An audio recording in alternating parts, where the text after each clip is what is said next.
But you kind of know this.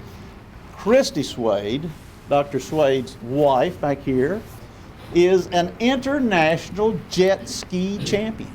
I'm serious about this. 7 world titles, broke 4 bones? Okay, only broke 4 bones. At least 4 bones. Okay, but get this. Dr. Swade has a brother. Happens to be sitting right here, okay? Where there's still some dispute on who's older and who's younger, but we'll work that out by the end of the class. It's Dr. Hannah Swade. He was governor of Elabu for 10 years? 10 years, and then elected to the Knesset in Israel, the only Christian on the Knesset. Please help me welcome a man who operated on my boss at Georgia Pacific. If it had gone poorly, I would have been in big trouble. It went great. They're talking about extending my contract for a year. Help me welcome Dr. Swade Swade.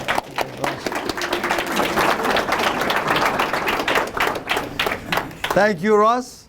There are some chairs up here. If anybody would like to come and sit this close to me, they can. Good morning. I also want to welcome my brother and my sister-in-law, Feriel, to Birmingham. I'm always glad to have family around. There are 6 boys in my family, and Hannah is the one younger than I. And he was my closest brother, I guess, of all 6, because we were close in age and we had similar interests in learning and knowledge. And you know, we're just a family. We have our struggles and problems as everybody else has, and it's good to get away from those things that concern you sometimes and come to church and be around people of like mind. And I'll tell you, I am just appreciative of whoever made it happen today, that the younger people are here this morning. I wanted that, and there are some seats up here, and I'm really so delighted to see guys that look to me like high school and college kids that are here, because I love that generation, and I want to make sure that I speak to them. I guess that's another way of saying I'm tired of talking to us same old geezers that we come to.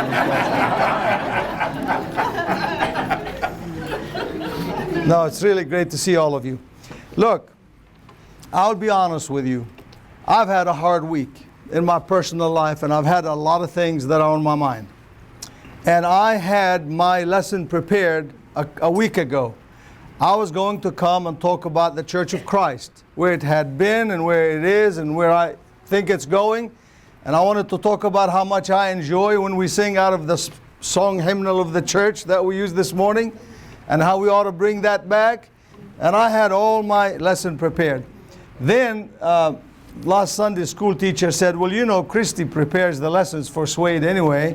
So she took that very literally and prevailed on me just 48 hours ago that no, I don't need to be doing all that. I need to talk about this. And it's only because I go home sometime and tell her what I had been sort of dealing with. And she says, well, you got to teach about that. And I said, well, I don't think that makes for a good Sunday school lesson. Well, no, it does. And then you cannot win an argument with my wife. So I said, okay, I'll do it. I don't know what it is I'm going to do, but I'll figure something as we go. And so that's what I'm going to do this morning. If it comes out as intended, great. If it doesn't, I've seen other people waste your time just as good as I might today. Christian, it's so good to see you in case I'm sitting this close and smiling. Courtney, I'm glad to see you, and Gary. It's my family. And you know, there's a story about a very brilliant professor of physics who went around giving lectures all over the country about physics in college audiences, spoke to college audiences. And some of the things he said were pretty complex. And so he traveled, and he had a taxi driver, a chauffeur, that drove him around to all of these different places that he spoke. And one day the taxi driver and the professor got into a fight, into an argument about something. And so the taxi driver said to the professor, you know, what you do, don't criticize me. What you do is so easy, I can do it. And the guy says, fine, why don't you give the lecture at the next university campus they were going to? He said, I'll do it, fine. So they get there and they're mad, and so the professor sits in the front row, and the taxi chauffeur gets up on the stage and delivers this beautiful lecture, said exactly what this professor had been teaching all of these students, and gave an incredible, incredible lecture. And the professor was just amazed that this guy had been listening so carefully that he could do that. Well, at the end of the lecture, there's still a couple of seats up front, guys. You're very welcome to come sit. Hate to see you standing. So they opened it up for questions and answers at the end. And one, pin-headed student stood up and began to ask this guy this very complex theoretical physics question. And the chauffeur looked at him, listened very carefully. He said, you know something? That question is so elementary, so simple, so stupid, that even my chauffeur here can answer that question.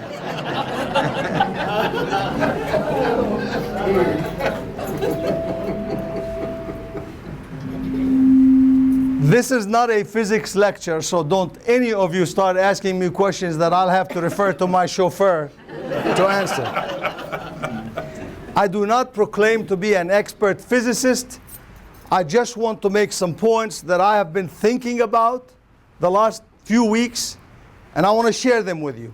And if I run out of time before I cover all of the points I want to cover, maybe Russ will invite me back and I'll finish up. But I live in a world where every morning when I go to work, every day, during the day, at some point, I go to this center that we call the CyberKnife Center, where we treat patients with cancers and brain tumors and other problems using this technology called the CyberKnife.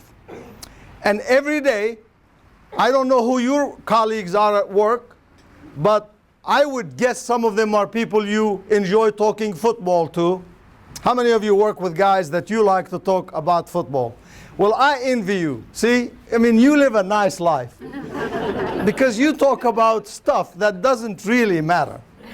And it's fun because it's fun. But the world won't quit spinning at the end of the day. Well, I work every day with PhDs in physics. These are physicists.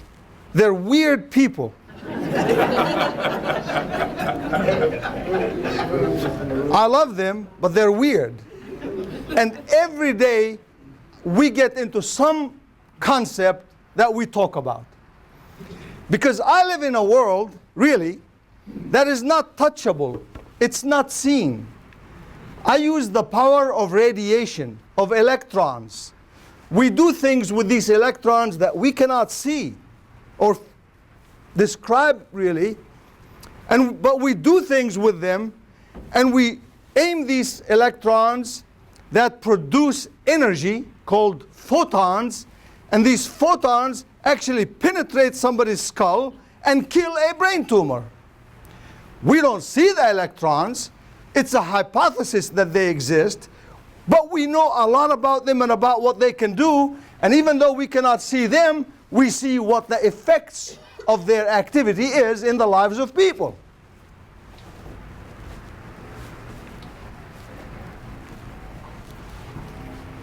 Sometimes we wonder if a spot in somebody's brain or in somebody's lung or in somebody's liver is a cancer, and we can't tell.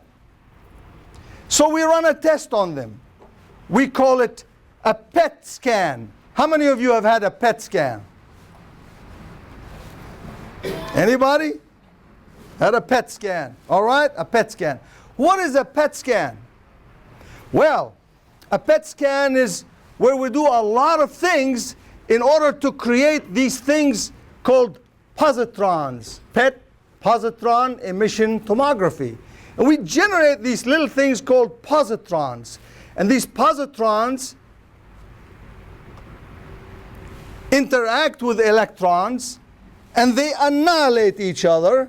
And when they do, this puff of energy comes out. Again, we call them photons. They're packets of energy. And a camera can capture those and can tell whether a tissue is a cancer or just something else that's more benign. Well, so these physicists talk about, to me, well, in the world we have, in space we have matter and antimatter. And I go, what? Matter and antimatter. And I go, what is this antimatter? And they go, the positrons are antimatter. Why? They don't exist in space. We make them. And we see what they can do. Wow! Now I see that this theoretical physicist is really helping me understand what it is that I do in my clinical world to treat patients. So these concepts of physics, although they sound weird at some level, they really reflect something that is beneficial and good towards mankind. How many of you use GPS?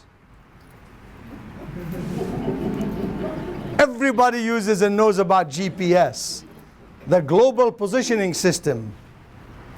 Now, this is really very interesting, because in a minute I'm going to tell you how useful GPS is, but how it is that we arrive at GPS. And that brings me to my topic. And I want to cover a lot of points very quickly, but I want the young people of the Church of Christ, in fact, the young people who profess to be Christians all over, to know that their faith is an amazingly attractive and well-founded faith.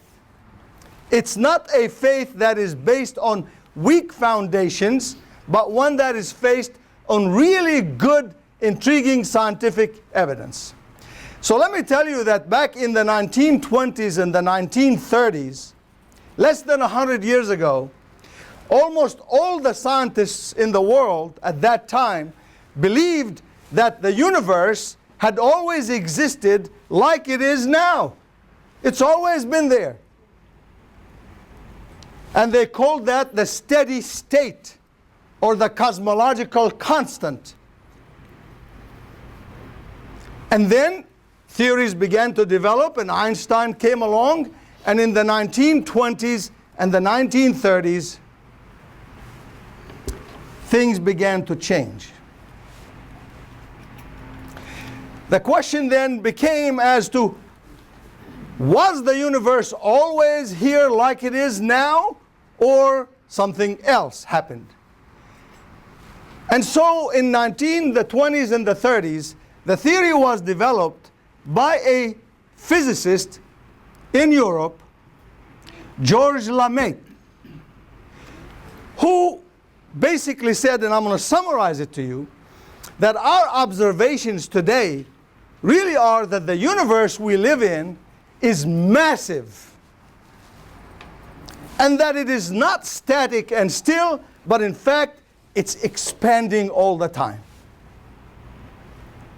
And that in our universe are billions of stars. Not millions, but billions of stars.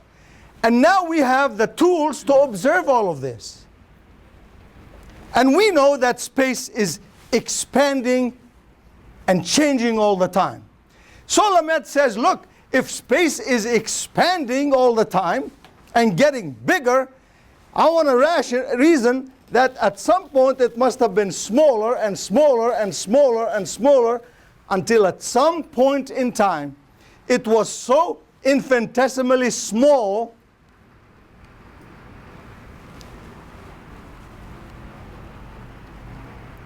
that the universe we see today really began from an event that began with something that scientists call singularity. And this singularity was something so small, but so packed with energy, that when it suddenly exploded at some point in the past, it gave rise over time to the universe as we do it today. So this little packed, small thing called singularity, we can't even call it an atom, because it may have even been smaller than an atom. But there was so much energy packed into it, so much power, that at some point, this singularity exploded, if you will. And then a chain of events took place that resulted in our universe as we know it today. So that whole process people began to call the Big Bang Theory. How many of you have heard of the Big Bang? Well, when you hear it, it sounds threatening to us. But I've spent so much time recently trying to understand the physics of all of this that I've just become comfortable and began to use it to my advantage as a Christian. It has helped me get a model in my mind that I'm comfortable with. So we have this universe, but it all started from a singularity that at some point in time, for some reason, poof, decided to explode, release unimaginable amounts of energy, and then over time, through processes that I don't want anybody to ask me about too in detail, resulted in our universe. What does that do? Remember, all the scientists thought that the universe had always existed as it is. And now this guy says, no, there was a point in time when things began from a very small singularity, which then became our universe. Now what does that sound like? In the beginning, God created the heavens and the earth. It then began to mean that there is a moment at which creation took place. That the world was not always here, but it was created at some point. Now, how did some guy who wrote this thing know that there was a process called creation? Because that's what the Big Bang is. It is the moment of the beginning of the creation of the world. Now, when the Big Bang Theory came into existence, many scientists were against it. They said, look, that sounds like religious talk to us. And there were a lot of opponents in the scientific community to the Big Bang Theory. But now, just as recently as 3 weeks ago, the detection of background microwave radiation in space, gravitational waves, has further proven that in fact the Big Bang Theory stands up to rigorous scientific examination. Now, and that just said everything I just said. Do you guys see why I don't use slides? Because I figure if you don't know what you're going to say without the slides, don't say it. Because what if the slide didn't work? Now, I want to show you, I want to read you another verse. So when somebody says Big Bang, science, physics, I do not want Christian young people to go, oh man, there we go. Let me tell you this, and that's what I want to summarize. Listen to this carefully. Young people, I ask that you come, and I'm glad you came. So I'm going to make this statement. There will never be a door that someone will open, look behind, and find out that no God existed to create this process. It is never going to happen. Amen. Do not be afraid to believe and state to anyone with any degree of knowledge and intelligence that it is your belief that God created this universe.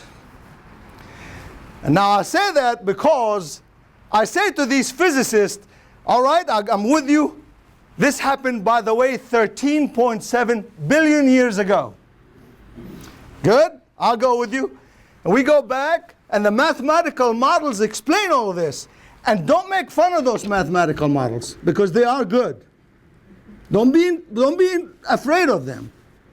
Don't be threatened by them. They will take you back to just right after this Big Bang happened. But then they fall apart right before that. So when this singularity was sitting there, the science cannot explain what this singularity is, how it came about, and how we got to singularity. They can explain everything after that, but not right at that point. The mathematical models fall apart. They have no explanation. So I decided to just throw it out there to these physicists that I believe singularity is God. That this power of the universe existed eternally. And so I asked the physicists that we argue with all the time, well, why did it suddenly decide to do that? Oh, physics does not deal with why. It deals with the how. We don't deal with why. Science will never tell us why. And then the next statement is, there is not an intelligent point made by the highest rated PhD that cannot be quickly undone by the question of a fourth grader. Why? And the scientist will go, I don't know.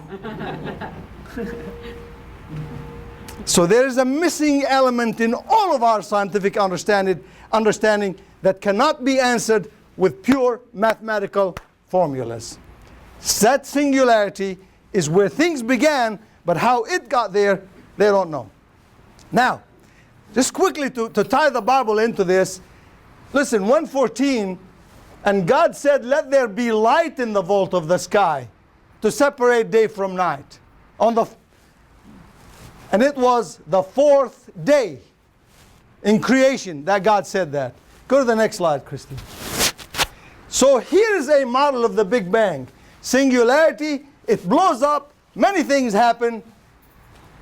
Quarks, all the particles, they begin to do things. And look, this is the first period, second period, third period, fourth period. Can you read right here, based on the physical model of math, what this says right here? Can you read it on the end of the fourth period of this development? What does it say?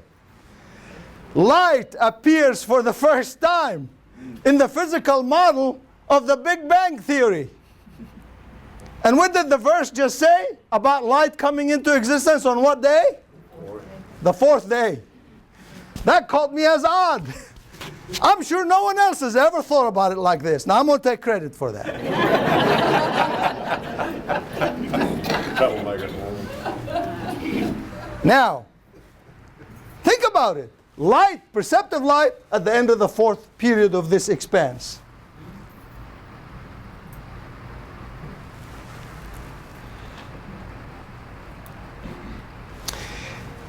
I want to quickly talk to you about what really made me do this.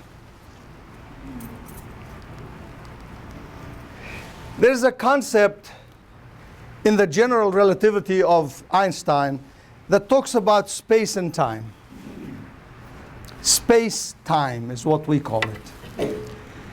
And I guess I could summarize it this way. What time it is down here today is not the same time it is millions of miles up. It's not. In fact, what time it is here is not the same time it really is at the top of the Empire State Building. That time is relative to space. They're connected. I'm going to give you an example that'll stick with you right now, without complicating it. If you were to get on a rocket right now, you're my patient, I can say some things about you. If you were to get in a spaceship right now, according to physical models, and we shoot you up in space to Sagittarius, don't go too close, because if you do, they'll suck you in and you'll never come back. But let's say you went up there. Listen to this, ladies and gentlemen. The physical formulas will show that if you go up there and stay 1 minute up there, that 1 minute up there is equivalent to 1,000 years on Earth. Space and time and gravity are interrelated. And what time it is up there is not the same time it is down here.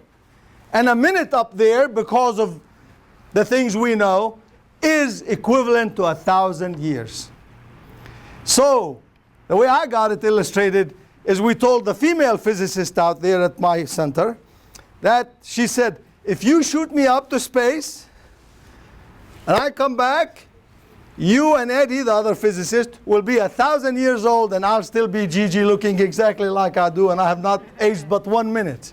So ladies, you're wasting your time on the makeup and the plastic surgery and all this stuff. Find you a spaceship if you want to hold back the clock. So why do I say that though? Are the young people college age and science age listening to what I'm saying? I don't think Christians need to get in fights and get bogged down arguing about the days of creation and how long they really were. That's where scientists begin to look at us like, well, you know, maybe their brains just doesn't go beyond a certain point. We don't need those fights. We don't need those arguments.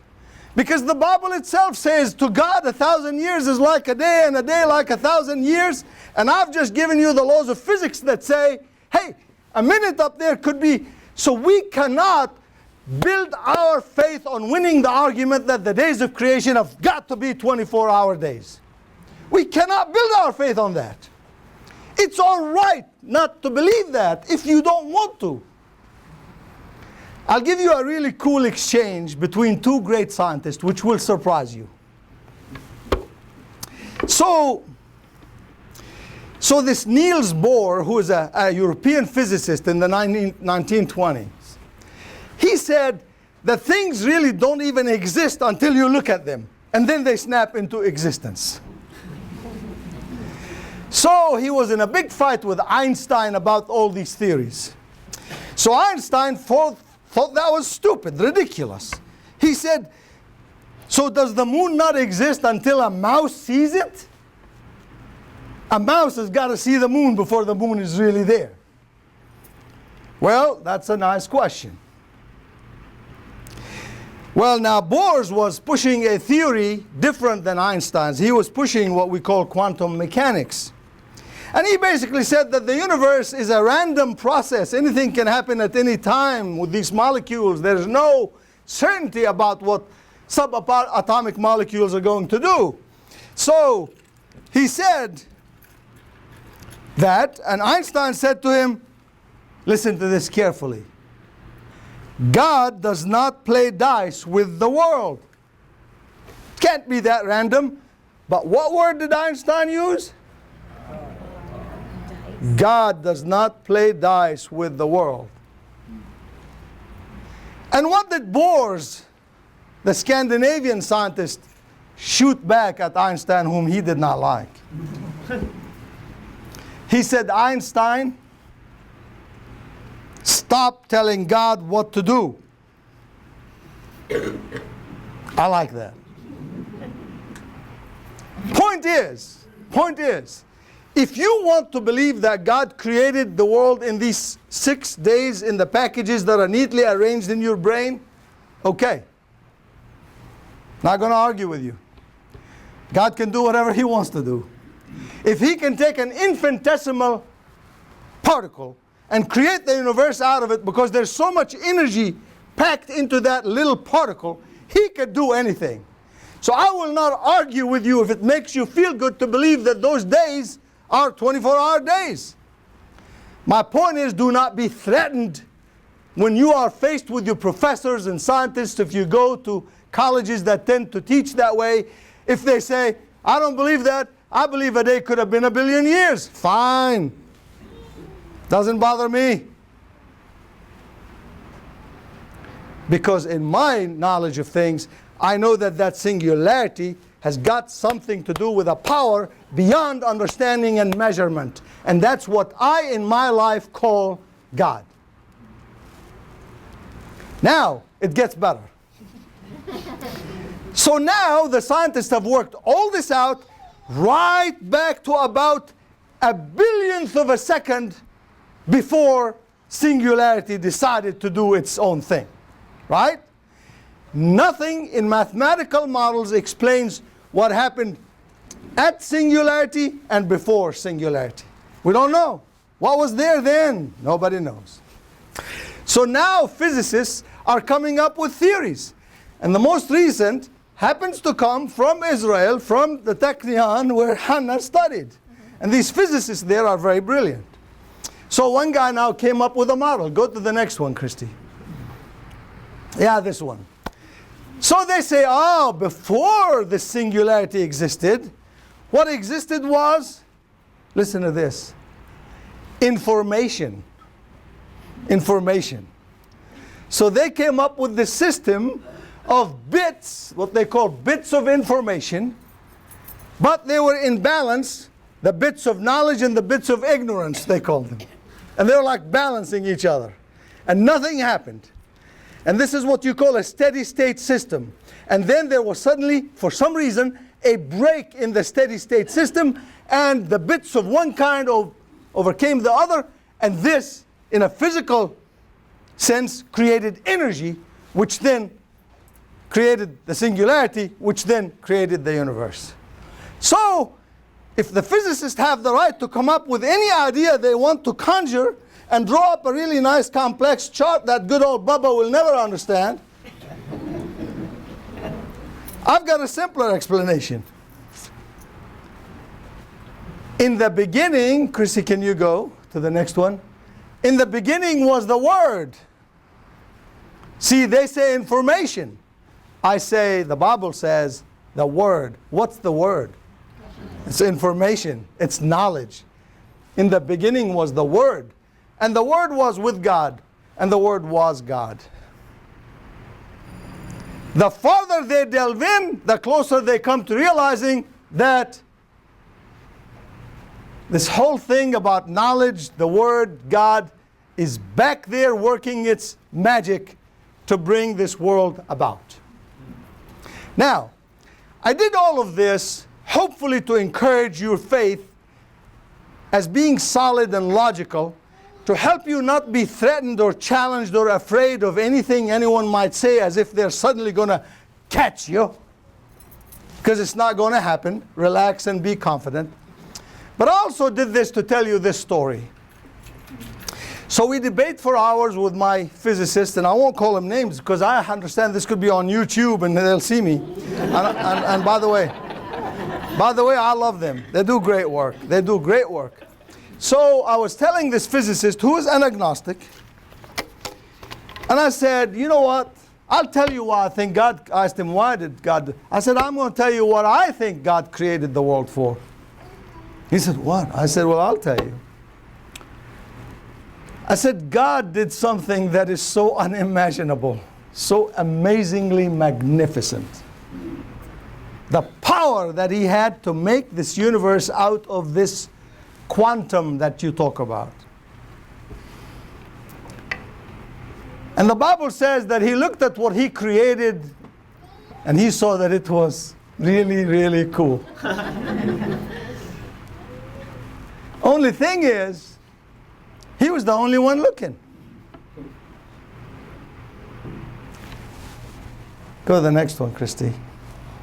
You have to give me a few minutes because I really want to tell you this. I know. It's all right. It's all right, honey. Forget it. He said on the sixth day, by the way, I'm going to create man. And I'm going to create him in our own image. What does that mean? With this, the human brain is as complex in its anatomy and connections as is the universe that we see. And the human brain is a reflection of the complexity of the cosmos. And God said, I'm going to create man with a brain so that, well, I'll tell you the story. Nothing is so much fun when you accomplish it as when you share it with those who you love. Is it? It's really not fun if you can't show off a little bit. So when I graduated from medical school, and I don't care if the bell rings, I am going to finish the story. I went to college, and all of these kids that were pretty pampered, you know, I didn't have anything. They were pretty pampered by their parents and bragged about as they're pre-med in college. Pre-med. You know, pre-med was a special status. So they go to medical school and they graduate, and the mamas and the papas come to graduation, and when they walk, they get that MD degree, and the parents are just grinning from ear to ear. They're so full of pride and joy that their little honey baby that went to college with Swade at Harding graduated from medical school. My goodness, this is amazing. And he, the boy, he likes it, because, you know. So when I graduated medical school, I didn't have anybody there to watch me graduate. I didn't have any family. I didn't have anybody that came to my graduation. And it was really a lonely feeling that you accomplished this great thing that people think is a wonderful thing, and there was no one there to share it with. And I said, Eddie, I think God created this earth and man, who's the only creature intelligent enough to appreciate the wonder of the universe, because God was lonely and wanted someone else to glorify him for what he did. And who can be amazed because of our brain capacity at the wonders of the creation. I told this story and I said, I have as much right to claim that that's the reason for our existence as any of you physicists claim with their cockamamie theories about bits and anti-bits and matter and antimatter. I looked at that guy, because I tend to lecture, as you know, and his eyes were filled with tears. Of all the debates we've had, nothing has ever touched this guy. But when I told him that story, I do not know why, but he started crying.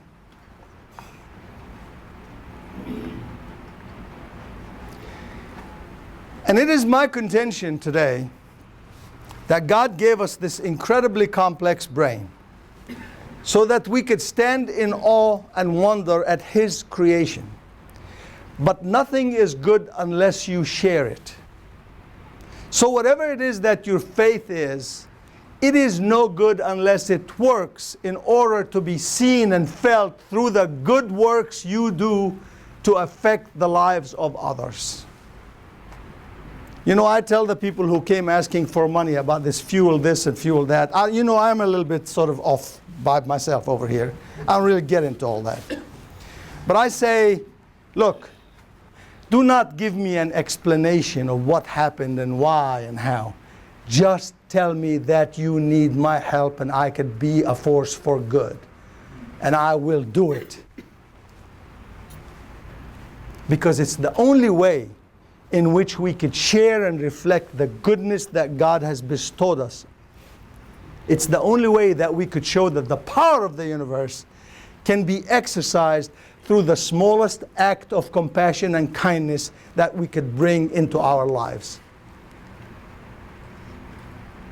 Thank you for being here today.